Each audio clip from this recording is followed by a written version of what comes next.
Bom, então, olá a todos, meu nome é Ricardo. Hoje a gente vai falar de combinações lineares e espaços gerados, tá? Então, são dois conceitos centrais da álgebra linear que vão ficar aparecendo ao longo do curso inteiro. E também a gente vai usar eles, né, para produzir mais exemplos de subespaços vetoriais, para completar ainda mais a discussão que a gente começou da vez passada. Então, eu vou começar já definindo o que são esses conceitos, e ao longo desse vídeo a gente vai vendo exemplos e tal, e vendo eles acontecer. Bom, então a primeira definição que eu quero dar aqui é o que significa uma combinação linear, né? Então, o contexto é o seguinte: imagina que você tem V um espaço vetorial, pode ser qualquer espaço vetorial, e aí você pega um subconjunto dentro dele, não vazio. Tá? É só um subconjunto, ele não precisa ser um subespaço, é simplesmente um subconjunto. Bom, então, o que a gente chama de combinação linear, né? Então, uma combinação linear de elementos desse subconjunto S é qualquer vetor que tem esse formato aqui embaixo, que está numa maneira genérica, né, digamos assim, que é você pegar vetores do S, tá? Então, esses vetores V1, V2 até Vn são vetores do S, e você fazer as operações de espaço vetorial neles. Quais são as operações? Multiplicar esses vetores por escalares e fazer somas.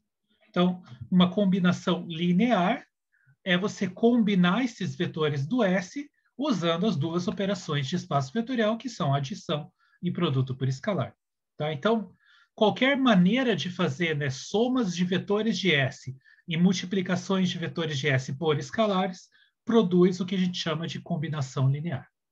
E aí, por causa dessa liberdade, né, que você pode pegar vetores diferentes do S, mudar os escalares e ir isso produzindo, né, várias combinações diferentes, então você pode pensar na ideia de pegar o conjunto de todas as possíveis combinações lineares desses elementos de S. Tá? Então, isso é o que a gente chama em álgebra linear de espaço gerado por S. Tá? E aí tem duas notações bem frequentes. Uma delas é a notação de span de S, e a outra é com esse símbolozinho do lado esquerdo, como se fosse menor, maior. Tá? Então, são dois símbolos que vocês vão encontrar na literatura por aí. Tá? Então, isso é o espaço gerado por S. Tá? É um conjunto que, em geral, é um conjunto muito grande, porque você tem que pegar todas as possíveis combinações lineares dos elementos desse conjunto S. Tá? Então, esses são os dois conceitos centrais de hoje, e daí a gente vai começar a explorar eles usando exemplos. Primeira coisa que eu quero fazer é revisitar sistemas lineares. Tá? Então, imagina que você quer resolver esse sistema linear aqui, que você observa que tem duas equações e ele é homogêneo, né? O lado direito das duas equações é igual a zero, e ele tem quatro variáveis, tá? Então, tem quatro incógnitas, x, y, z e w. A maneira de resolver esse sistema, pensando lá em, por exemplo, ensino médio, é simplesmente o quê? Achar valores de x, y, z e w que satisfazem essas duas equações ao mesmo tempo. Basicamente é isso. Né? Então, só que, por inspeção, você já imagina assim, bom, só tem duas equações e tem mais incógnitas do que equações, né? Tem quatro incógnitas. E essas duas equações são diferentes, né? Então, você espera aí que você tenha uma certa liberdade. Você não vai conseguir encontrar valores exatos para x, y, z e w, um valor numérico. Ah, x é tanto, y é tanto, z é tanto e w é tanto. Porque, como tem variáveis sobrando, a ideia é que algumas dessas variáveis fiquem em funções das outras. Então, aqui surge aquela ideia de variável livre e variável dependente. Aqui, no caso, já vou dar um spoiler, você tem uma situação onde você vai ter duas variáveis livres e duas variáveis dependentes. Ou seja, você vai poder escolher duas variáveis como sendo suas livres e, por consequência, após escolher essas duas, as outras duas variáveis vão ter que ficar escritas em função dessas variáveis livres. E a maneira de você escolher quem são as variáveis livres é totalmente arbitrária. Você que faz essa escolha. Então, digamos que eu faça a escolha aqui e eu vou deixar a solução desse sistema escrevendo x e y como variáveis livres e z e w como funções, não, desculpa, como variáveis dependentes. Tá, então, procurar a solução, né, só para escrever de volta o raciocínio que eu estava falando, procurar uma solução é simplesmente procurar valores, né, de x, y, z e w que satisfazem as duas equações ao mesmo tempo. É isso que você faz para resolver o sistema ao mesmo tempo.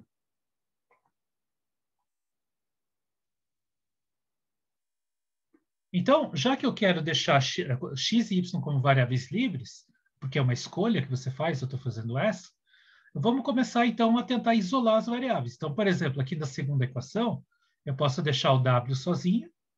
Tá? Então, a segunda equação, ela me diz que o w ele é igual a 2x mais z.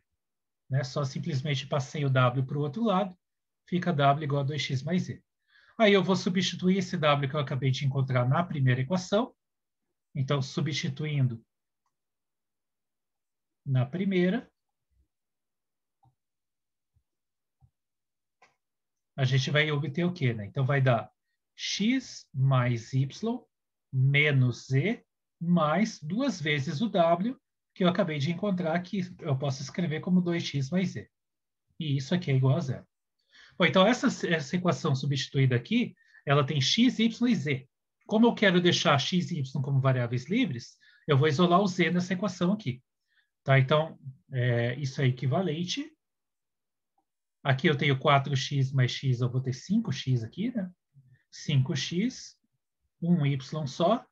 E aí o z, eu tenho 2z aqui, menos 1z ali. Então, vai ficar mais z igual a zero. E, portanto, eu posso isolar o z nessa equação. O z vai ser igual. Então, deixando ele sozinho, vai ficar menos 5x, né? Menos y. Então, aqui, objetivo parcialmente cumprido. Né? Então, aqui eu escrevi o z em função de x e de y, das variáveis livres. Agora é só completar a discussão, voltar aqui na expressão do w, que está em função de x e de z, só que eu substituo a expressão que eu acabei de encontrar para o z. Então, o w ele vai ser igual a 2x mais o z, ou seja, menos 5x menos y, e, portanto, o w vai poder ser expresso por menos 3x menos y. Então, aqui o w também agora está em função de x e de y. E aqui, como eu falei, x e y são livres, né? São variáveis livres. Então, como são as soluções desse sistema? Bom, você escolhe x e y do jeito que você quiser. O z é dado por essa expressão em função do x e do y que você escolheu. E o w é dado por essa expressão em função do x e y que você escolheu. Isso é uma maneira de resolver sistemas, a maneira ensino médio, digamos assim. Mas eu posso reolhar esse sistema com um linguajar agora de álgebra linear. Eu posso pensar assim, ó, já que a solução é procurar 4 números, x, y, z e w, que satisfazem essas duas equações, eu posso pensar que, em vez de procurar 4 números, é a mesma coisa que procurar um vetor de 4 coordenadas, tal que as coordenadas satisfazem as duas equações ali. Então, eu vou só reescrever a pergunta do sistema, numa linguagem mais de álgebra linear. Então, outra maneira de escrever o que você está buscando, né, é que queremos uma descrição do conjunto,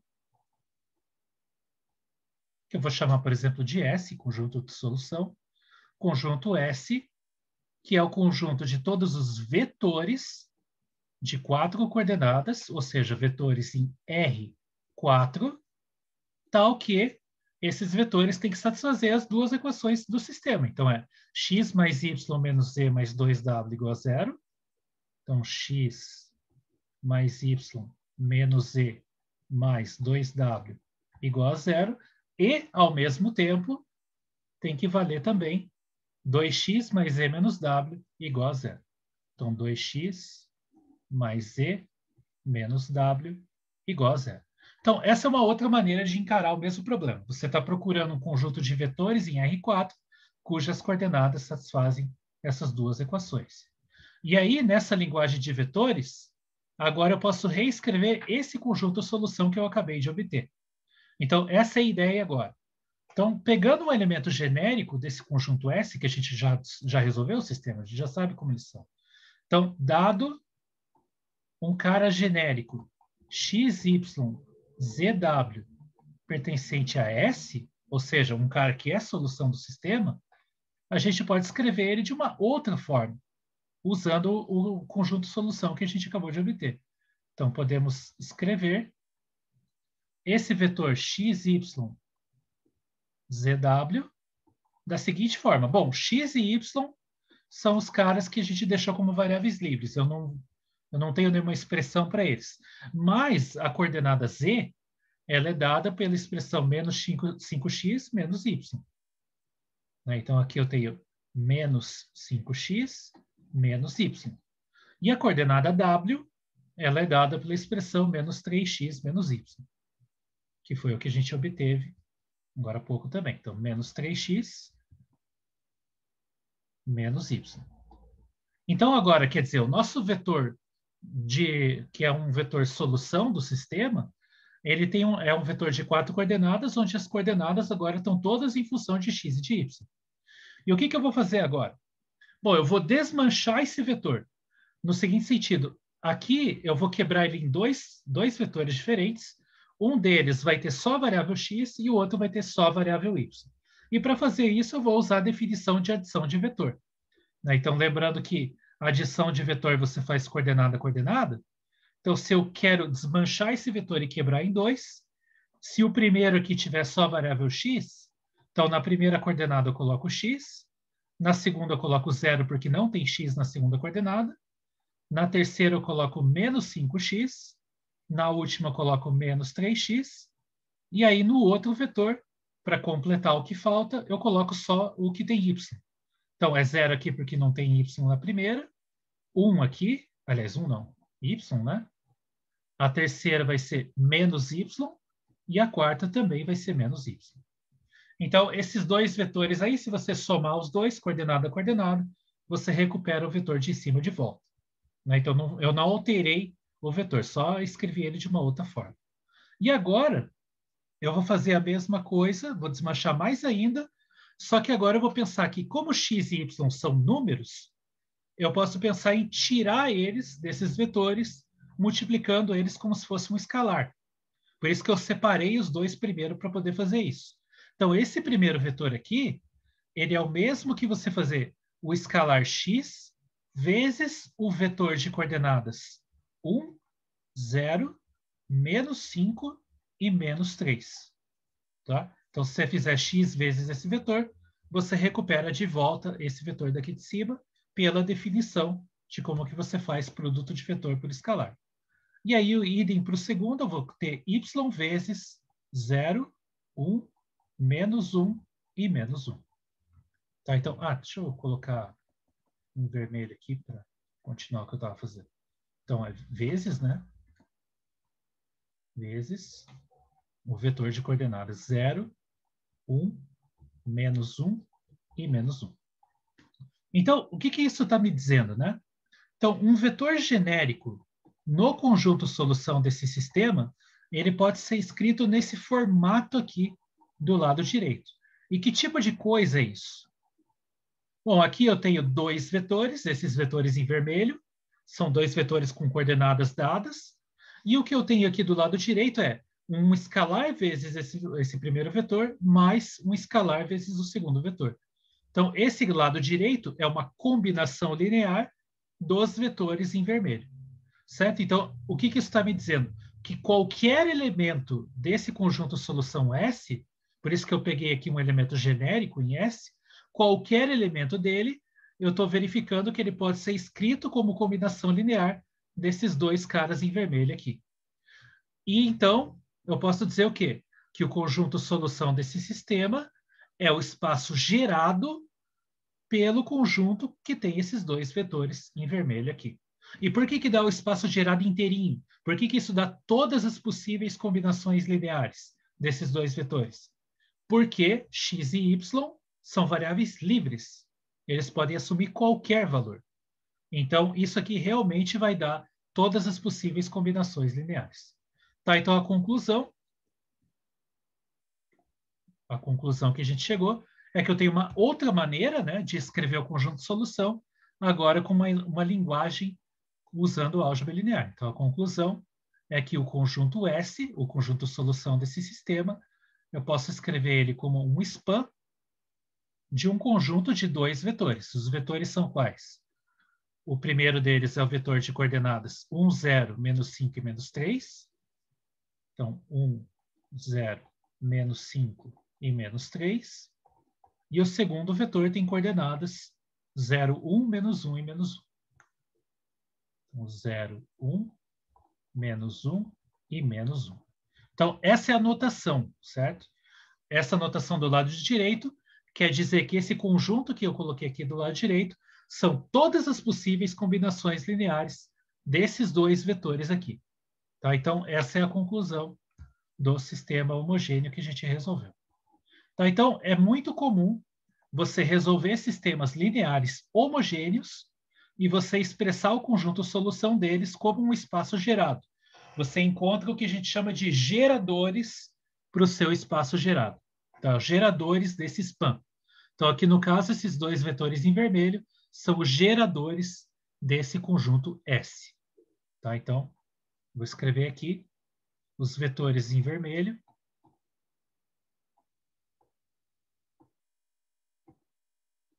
Esse é o termo que a gente usa, são geradores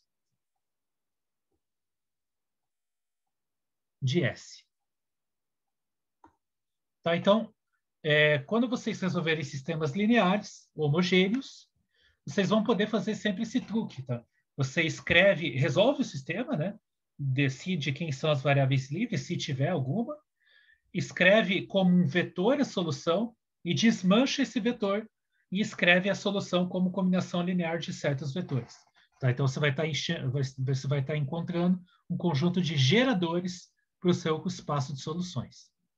E isso, eu vou fazer um gancho aqui, que é lembrar aquela forma matricial de sistemas lineares. Então, esse sistema que a gente está estudando aqui, dado por essas duas equações, eu posso escrever ele de forma matricial. Aí eu tenho uma matriz de coeficientes do sistema. Como as variáveis já estão organizadas na ordem certa aqui, então a matriz vai ter na primeira linha 1, 1, menos 1 e 2. E na segunda linha eu vou ter 2, aí não tem y, então é 0, 1 e menos 1. Então aqui está a matriz do sistema, essa matriz com 2 linhas e 4 colunas. E aí as equações do sistema você pode reescrever como esse produto de matrizes aqui. Então você tem a matriz de coeficientes do sistema, você tem a matriz coluna de incógnitas do sistema, então tem 4 linhas porque são 4 incógnitas, e como são duas equações, você tem do lado direito uma matriz com 2 linhas e uma coluna. No caso é o sistema homogêneo, então o lado direito aqui é igual a 0. Então eu posso escrever o mesmo conjunto de solução de maneira matricial como o conjunto de vetores em R4 que satisfazem essa equação aqui. A matriz vezes o vetor de incógnitas é igual a 0. Tá? A rigor, eu teria que colocar um transposto aqui no X, porque quando a gente lista vetores em Rn, eu decidi colocar como vetores linha, né? Lá no primeiro vídeo, eu defini o Rn como vetores na posição de linha. E aqui, para fazer sentido esse produto, tem que colocar como vetor coluna, senão não dá para fazer o produto. Mas aqui a gente vai fazer um abuso de linguagem, que é bem aceitável, que eu vou interpretar como se fosse a mesma coisa, vetores linha ou vetores coluna. É o mesmo vetor, só estou escrevendo as coordenadas dele em posições diferentes, ou em linha ou em coluna. Então, é como se fosse o mesmo vetor. A rigor, eles são conjuntos diferentes, porque um são matrizes linha, o outro são matrizes coluna, mas mais tarde a gente vai dizer formalmente o que significa esse igual entre aspas, tá? Então, vamos aceitar por enquanto que é como se fosse a mesma coisa. Então, para não precisar escrever o transposto aqui, eu estou simplesmente escrevendo A vezes X e entenda que esse X do lado direito aqui, ele é um vetor coluna. Bom, então, esse exemplo aqui é o exemplo de conjunto de soluções de um sistema linear homogêneo. No caso aqui, dados, né, por essa matriz A. Mas a gente pode generalizar esse conjunto e pensar em um conjunto de soluções de um sistema homogêneo dado por uma matriz qualquer. Tá? Então, pega uma matriz M por N, M linhas e N colunas, é uma matriz, pensa que é a matriz de coeficientes de um certo sistema, e que esse sistema seja homogêneo, ou seja, eu estou procurando quais são os x, né? Os vetores em Rn. Aqui eu estou colocando matrizes N por 1, que eu estou colocando formalmente, como vetores coluna, mas você pode pensar que aqui é o Rn mesmo. Tá? Então, vetores em Rn, tais que A vezes x dá zero, ou seja, o sistema linear homogêneo.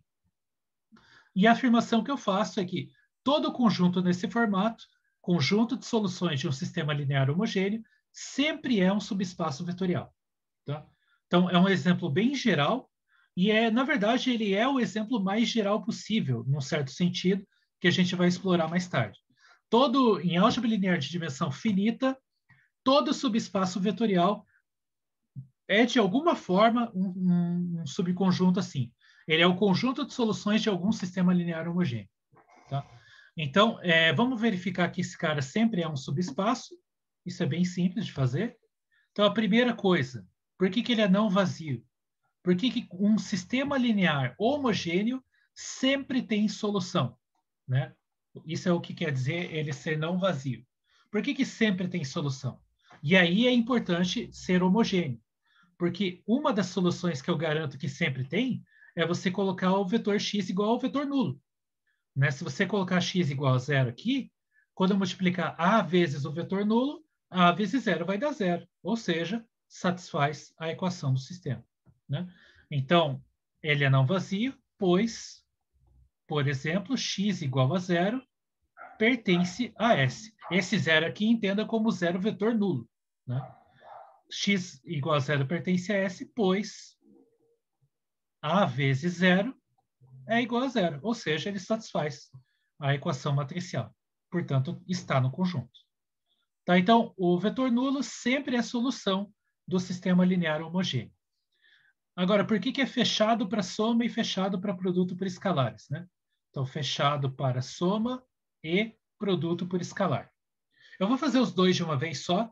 Né? Então, eu vou pegar dois elementos genéricos dentro desse conjunto, vou pegar um escalar, vou fazer a combinação linear deles e verificar que a combinação linear ainda cai dentro desse conjunto. Tá? Então, sejam, vou chamar de, por exemplo, x1 e x2, dois caras que estão no conjunto S, ou seja, que são soluções do sistema homogêneo, e pega lambda, um escalar.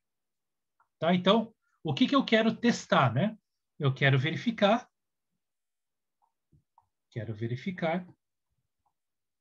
que se eu multiplicar o x1 por lambda e depois somar com o x2, essa coisa inteirinha ainda está em S.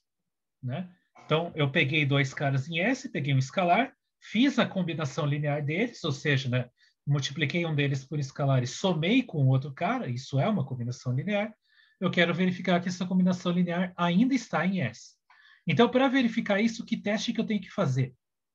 Bom, para estar nesse conjunto S, tem que ser solução do sistema homogêneo. Então, eu tenho que multiplicar a matriz A por essa coisa inteira e verificar se isso dá zero ou não. Tá? Então, vamos verificar isso. Vamos fazer A vezes esse cara todo, que é lambda x1 mais x2, e aí a pergunta é se isso dá zero ou não. Bom, mas aqui é o quê? Né? Que tipo de coisa é isso? A é uma matriz, x1 e x2 são matrizes, lambda é um escalar, e a gente sabe que o produto de matrizes é distributivo. Então, eu posso fazer a distributiva aqui. Isso aqui vai ser igual ao A vezes lambda x1 mais A vezes x2. Aí, bom, aí agora eu lembro que lambda ele é um escalar, e como ele é um escalar, quando você multiplica um escalar por matrizes, eu posso colocar esse escalar na posição que eu quiser. Pode ser à direita, à esquerda, tanto faz. Então, eu posso reescrever essa expressão como lambda vezes A vezes x1 mais A vezes x2. E aí, por que eu fiz isso? Bom, porque agora eu uso a hipótese.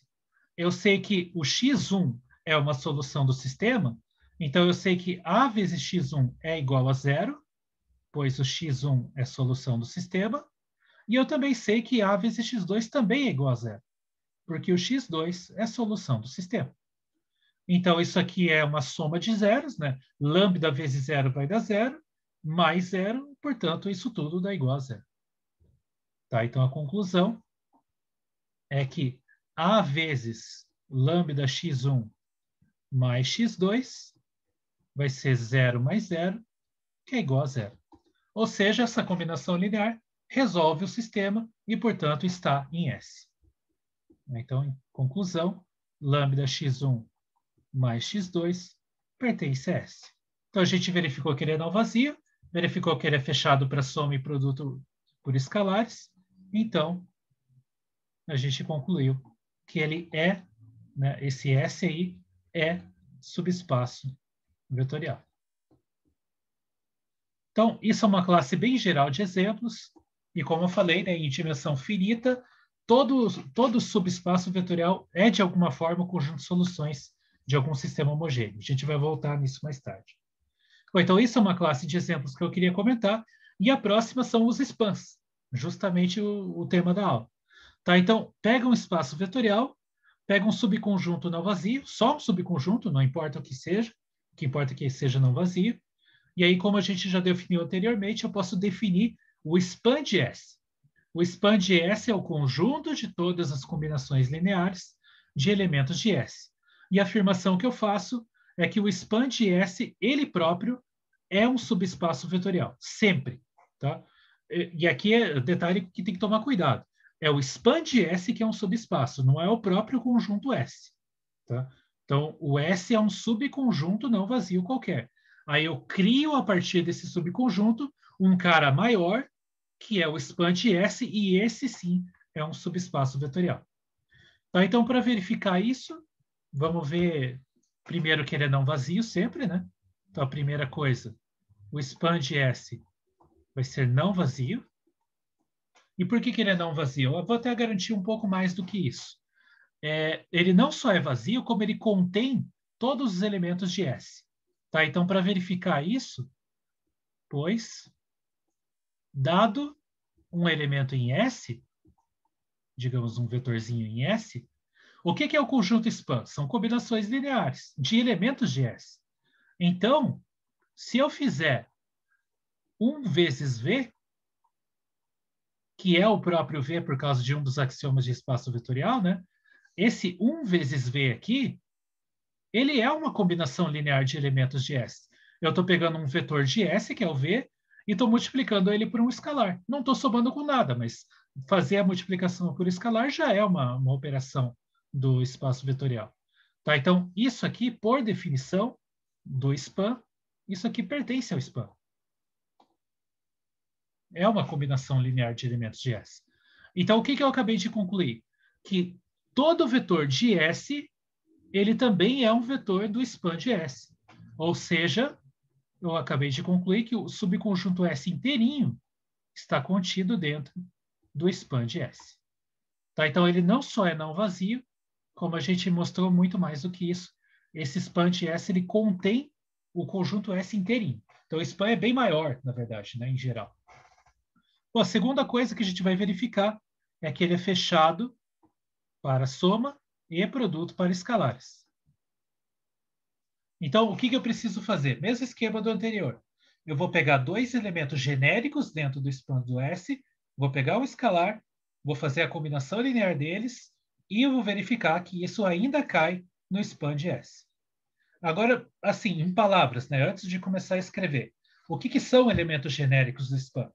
São combinações lineares de elementos de S. Quando eu fazer o teste, eu vou pegar um deles, multiplicar por um escalar, ou seja, eu vou multiplicar por um escalar uma coisa que já é combinação linear, então só vai produzir uma nova combinação linear, e aí eu vou somar com o outro cara que também é combinação linear. Então vai ficar uma coisa enorme, mas o que importa é que essa coisa enorme ainda é combinação linear de elementos de S. Tá? Então é bem intuitivo que isso vai funcionar, porque o span foi definido assim. Né? Então, como que são elementos genéricos? Como que eu posso escrever elementos genéricos do span? Tá? Então, eu posso fazer isso assim, ó. Sejam U e V elementos do span de S e lambda um escalar. Agora, pela definição do span, sabemos que U e V são da forma, eles têm um formato, como eles são elementos do span, eles têm que ser escritos como combinação linear de elementos de S. E a combinação linear pode envolver escalares diferentes para o U, escalares diferentes para o V, vetores diferentes para o U e vetores diferentes para o V. O que importa é que sejam vetores de S, né? Mas os vetores podem ser diferentes. Então, a maneira que eu vou escrever isso aqui vai ser assim, ó. O U pode ser escrito como, por exemplo, A1, U1, mais A2, U2, etc., até AN, UN, com esses AKs em R e esses UKs em S. Ou seja, uma combinação linear de vetores de S. Isso é importante. Tá? Vetores de S. Então, o U tem esse formato e o V também tem esse formato, só que não necessariamente com os mesmos escalares e nem com os mesmos vetores. E nem a mesma quantidade de vetores. Então, eu posso escrever ele assim, ó, B1, V1, mais B2, V2, mais etc., até uma quantidade M de vetores, que é genérica, eu não sei quantos são, mas não importa. Então, aqui, os BJs são escalares e os VJs são elementos de S. Tá? Então, importante, né? São vetores de S, combinações lineares de elementos de S. Então, é assim que eu posso escrever, uma maneira de escrever elementos genéricos no span. E aí, o que eu quero testar? Eu quero testar se lambda vezes U mais V, eu quero verificar se isso pertence ao span de S. Então, é essa conta que eu vou fazer. Vamos escrever uma expressão para esses caras, né? Então, lambda vezes U vai ser lambda vezes essa expressão toda aqui, A1, U1 mais A1, UN, mais a outra expressão, que é do V, B1, V1, mais etc., BM, VM. E aí o que importa é que essa expressão aqui, eu posso escrevê-la assim, ó, por exemplo, lambda vezes essa coisa toda. Então, eu uso a distributiva, que é um dos axiomas de espaço vetorial. Eu posso fazer distributiva. Aí eu vou ter, só para enfatizar aqui, eu vou até escrever com mais uma linha a mais. Então, lambda vezes A1, U1, mais etc. Lambda vezes AN, reparem que eu estou colocando parênteses aqui, mais B1, V1, mais etc., BM, VM. A rigor é isso, né? Porque eu estou multiplicando lambda pelo vetor A1 vezes o 1, depois A2 vezes 2, depois AN vezes o N. E aí eu uso a propriedade de associativa de escalares de espaço vetorial, que dá a impressão de que você nunca usa, mas aqui é um exemplo onde você vai usar. Eu posso trocar o parênteses de posição no produto por escalares aqui. Então, eu posso reescrever assim, ó. Escrever como lambda vezes A1 vezes o 1, ou seja, isso aqui tudo é um escalar vezes o vetor U1, etc. Lambda vezes AN vezes o N, isso aqui é um escalar, mais B1, V1, e o resto eu vou deixar do jeito que está. Então, o que importa é que tipo de expressão que você está vendo aqui. Tá? Então, essa coisa toda, essa soma inteirinha, o importa é que é um número vezes o 1, mais um número vezes o 2, etc., até um número vezes o n, um número vezes V1, um número vezes V2, até um número vezes Vm. Toda essa expressão é uma combinação linear dos vetores U1 até o n e V1 até Vm. Só que todos esses vetores pertencem a S, né? Então, por hipótese, né? Todos esses vetores pertencem a S. E, portanto, essa coisa toda é uma combinação linear de vetores em S e, portanto, ele pertence ao span de S por definição do span. Tá? Então, isso aqui é... Vou voltar para o preto aqui. Isso aqui é combinação linear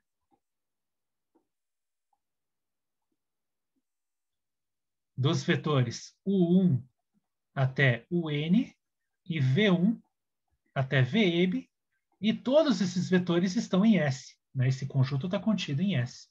Portanto, isso implica, né, que o lambda U mais V pertence ao span de S. Tá? Vou colocar espremidinho aqui, porque acabou o espaço. Mas essa é a conclusão que a gente tira aqui. Tá? Então, o span de S ele é fechado para soma e produto por escalar. E, portanto, o span de S sempre é um subespaço vetorial. Tá? Alguns comentários a mais é que, como a gente acabou de ver aqui no item 1, o span de S ele não só é um subespaço vetorial, mas ele é um subespaço vetorial que contém o conjunto S. Uma das propriedades que você pode provar sobre o span é que, dentre todos os possíveis subespaços vetoriais do V que contém esse conjunto S, o span de S é o menor deles, tá? Em sentido de continência. O span de S está contido em qualquer outro subespaço vetorial que contenha os elementos de S. Tá? Isso é uma propriedade que você pode provar como exercício, ela é bem simples, e essa propriedade também caracteriza o span. Em alguns livros você vai ver que a definição do span é o menor subespaço vetorial que contém o conjunto S. Tá? Então, são definições equivalentes. Isso você pode provar como exercício, é bem tranquilo. Tá? Então, o span, em geral, sempre vai ser um subespaço vetorial.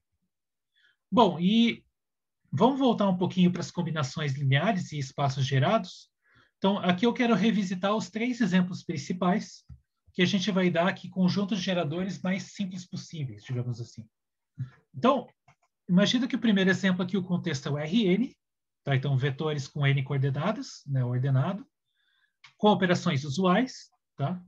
E para cada um dos números de 1 até n, eu vou chamar de EK, o késimo vetor canônico, digamos assim. É simplesmente um vetor em Rn que tem todas as coordenadas iguais a zero, exceto a coordenada k, onde nessa coordenada eu coloco o 1.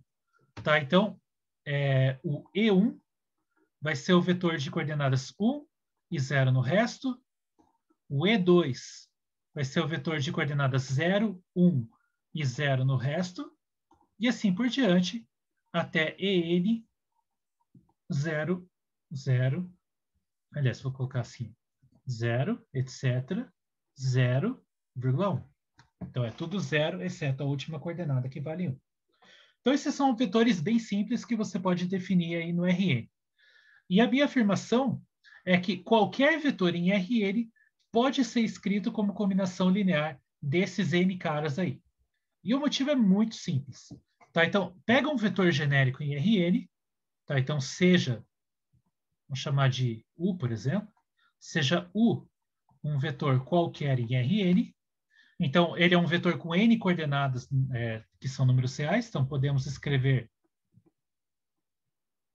digamos que as coordenadas dele sejam x1, x2 até xn. E aí, nota que eu posso fazer o seguinte, ó. Note que eu posso fazer aquela brincadeira, a mesma brincadeira que eu fiz para escrever o conjunto de solução do sistema desmanchando o vetor. Eu vou desmanchar um vetor genérico. Tá? Então, aqui é x1, x2 até xn. Eu posso desmanchar ele em soma de vários vetores. Eu posso fazer assim, ó. O primeiro vetor eu coloco só o x1 e 0 no resto. Depois eu coloco só o x2 e 0 no resto. E assim por diante até xn na última e 0 no resto. Tá? Então, é a mesma coisa que eu fiz para desmanchar vetor para escrever o conjunto de solução do primeiro exemplo. Só que aqui agora tem n caras. Né? Se você somar esses n vetores de volta, você constrói de volta o vetor original, que tem coordenadas x1 até xn. E aí, o mesmo truque agora eu vou fazer para tirar escalares. Então, isso aqui é igual. O primeiro vetor, eu posso pensar que ele é x1 vezes o vetor de coordenadas 1 e 0 no resto. Depois, x2 vezes o vetor de coordenadas 0, 1 e 0 no resto. E assim por diante, até o vetor de coordenadas x... Aliás, vetor não. o escalar xn vezes o vetor de coordenadas, tudo igual a zero, exceto a última, que vale 1. Mas esses vetores aqui, por definição, são os vetores. O primeiro aqui é o vetor E1, o segundo é o vetor E2, e assim por diante, até xn vezes En. Tá? Então, essa expressão aqui, como eu peguei o vetor U como sendo um vetor genérico, eu acabei de mostrar que todo vetor de Rn pode ser escrito como uma combinação linear, ou seja, ó, é uma soma de vetores, e cada um desses vetores está multiplicado por um escalar. Então, eu mostrei que qualquer vetor de Rn é combinação linear desses vetores E1, E2 até En. Tá? Então, o que eu posso concluir com isso? Conclusão é que o espaço Rn, espaço vetorial Rn, ele é o span dos vetores E1, E2 até En. Por que ele é igual ao span? Bom, vamos pensar um pouquinho aqui com calma. Eu estou falando uma igualdade aqui, né? Bom, isso é uma igualdade entre que tipos de coisas, né? Então, o Rn é um conjunto, span é um conjunto, né? Mais do que isso, ele é um subespaço vetorial. Eu estou dizendo que esses dois conjuntos são iguais. Quando que dois conjuntos são iguais? Quando um está contido no outro e vice-versa, né? Então, o lado direito contido no lado esquerdo. Vamos pensar assim, por que o span de E1 até N está contido em Rn? Bom, por definição, porque os elementos do span aqui são elementos do Rn, e fazer combinação linear de elementos em Rn ainda produz vetores em Rn, por definição, né? Então, é claro isso, que está contido nesse sentido, né? O span está contido em Rn, por definição. E o que a gente acabou de verificar foi essa continência aqui, em vermelho. A gente garantiu que todo vetor em Rn é um elemento desse conjunto do lado direito, ou seja, pode ser escrito como combinação linear dos vetores E1, E2 até En. Tá? Então, esse conjunto de vetores, E1 até En, é um conjunto de geradores para o espaço vetorial Rn. Tá? Então, ou seja, E1 até En gera Rn. Esses caras aí, como eu acabei de falar, né, eles têm um nome, eles são chamados de vetores canônicos. Tá? Então, são os vetores canônicos de Rn. Então, aqui a gente achou uma maneira de escrever o espaço vetorial Rn como o span de algum conjunto de vetores. É o único jeito de escrever o Rn assim? Não, está longe de ser. Tá? Um mesmo espaço vetorial ele pode ser gerado de diversas maneiras diferentes, como eu já mencionei lá no início, né? Se, por exemplo, quando eu estava resolvendo aquele sistema linear e eu escolhesse como variáveis livres, por exemplo, z e o w, eu ia achar um outro conjunto de vetores aqui. Tá? Então, aqui voltando, né? Eu não ia encontrar esses dois vetores, eu ia encontrar um outro par de vetores. O que importa é que esse outro par de vetores vai gerar o mesmo cara. É o mesmo conjunto de solução. Você só vai estar expressando usando geradores diferentes. Tá? Então, é a mesma coisa aqui no Rn. Tá? Então, essa lista de vetores aqui é só um exemplo de como você pode gerar o Rn. Bom, o próximo passo agora é a gente olhar para as matrizes. Tá? Então, imagina que teu espaço vetorial agora é um conjunto de matrizes M por N, com operações usuais. E aí o que eu vou fazer é o análogo do que eu acabei de fazer para os vetores em Rn.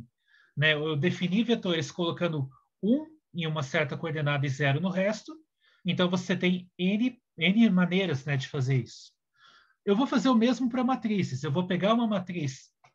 Como as matrizes são M linhas e N colunas, eu posso criar uma família de matrizes que tem 1 em uma única posição, em uma única entrada, e 0 em todas as outras. É o análogo do que a gente acabou de fazer. Então, essas matrizes, eu vou chamar elas de EKL. Tá? Então, EKL é a matriz que tem 1 na posição KL, ou seja, na linha K e na coluna L, e 0 em todo o resto. Tá? Então, essa é a definição que está aqui entre chaves. Né? Então, a posição IJ da matriz EKL, ela é 1, se a posição IJ que você está analisando é exatamente a posição KL, e 0 caso contrário, ou seja, todas as outras posições são iguais a 0. Tá? Então, isso é uma generalização do que a gente acabou de fazer no exemplo anterior. E a minha afirmação é que é o conjunto de todas essas matrizes EKL, onde o K varia de 1 até N e o L varia de 1 até N, isso dá um conjunto de geradores para o conjunto das matrizes, para o espaço vetorial das matrizes. Tá, então, a afirmação é que o espaço de matrizes de M linhas e N colunas, ele é igual ao span do conjunto de matrizes EKL, onde o K aqui está variando entre 1 e M, e o L está variando entre 1 e N. E aí, em termos de quantidade de elementos, né, fica claro aqui que você tem M vezes N matrizes desse tipo aqui. Tá? Então, aqui eu estou dando um exemplo de um conjunto de geradores para o espaço de matrizes. Então, se você pega essas matrizes aqui, vai dar certo. E por que isso é verdade? Né? Então, dada uma matriz genérica, eu vou mostrar que ela é combinação linear dessas matrizes que aparecem nesse conjunto. Tá? Então, dada uma matriz genérica, é uma matriz que tem entradas A e J genéricas, tá? Eu afirmo, tá? Então, afirmamos. Aqui eu vou usar uma linguagem bem mais genérica, que é um treino também para álgebra linear, que é o seguinte: eu afirmo que essa matriz A ela pode ser escrita como a seguinte combinação linear.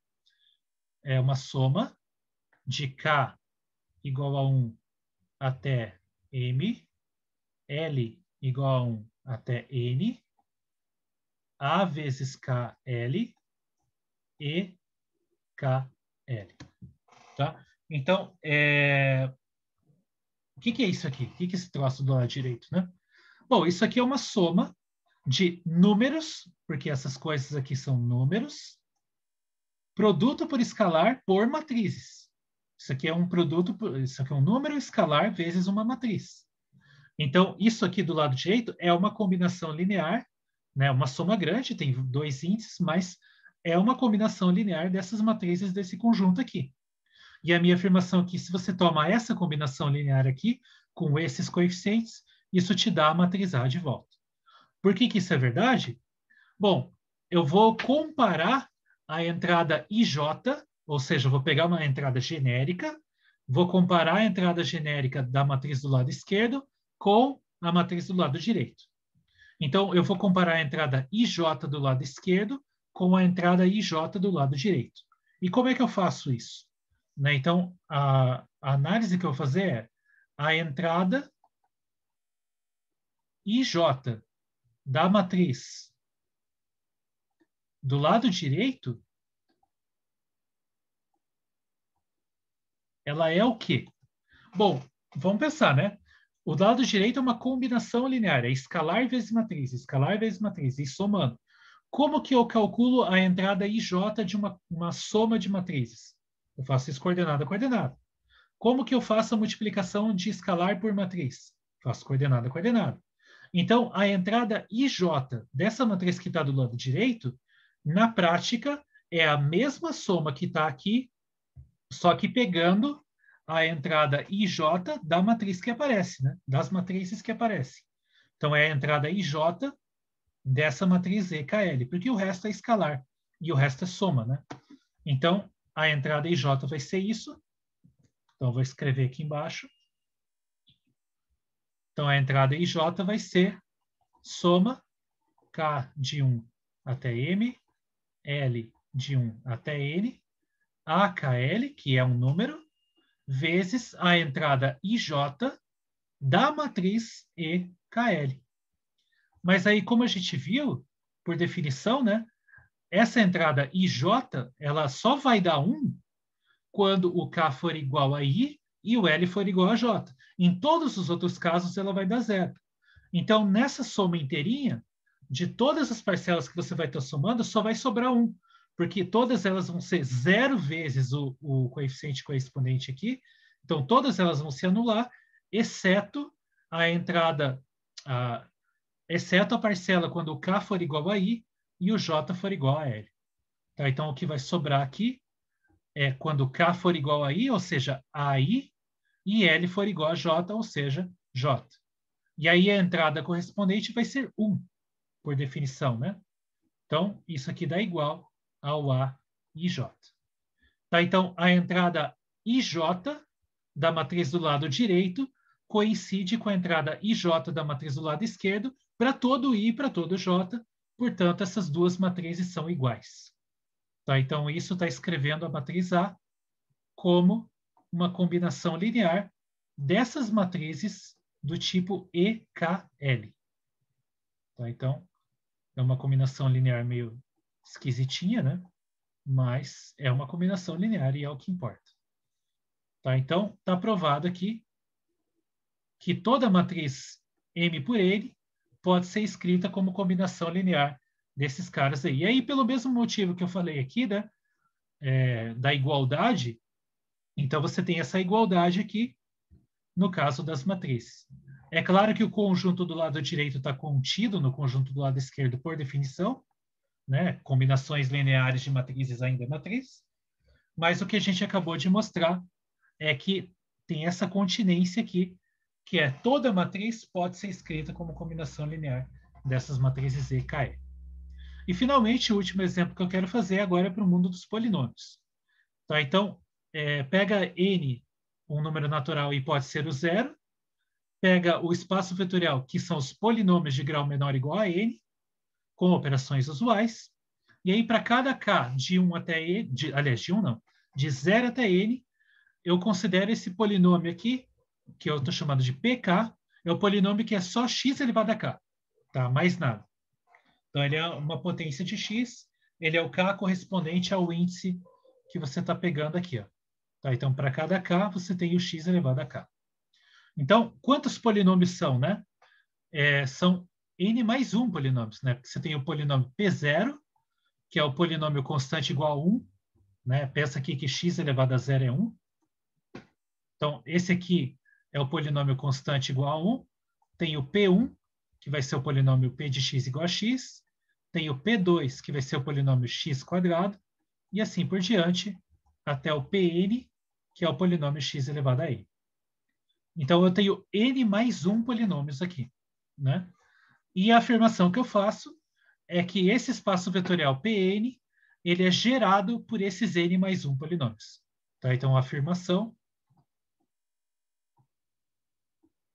Pn é igual ao span desse conjunto de polinômios aí, P0, P1 até Pn.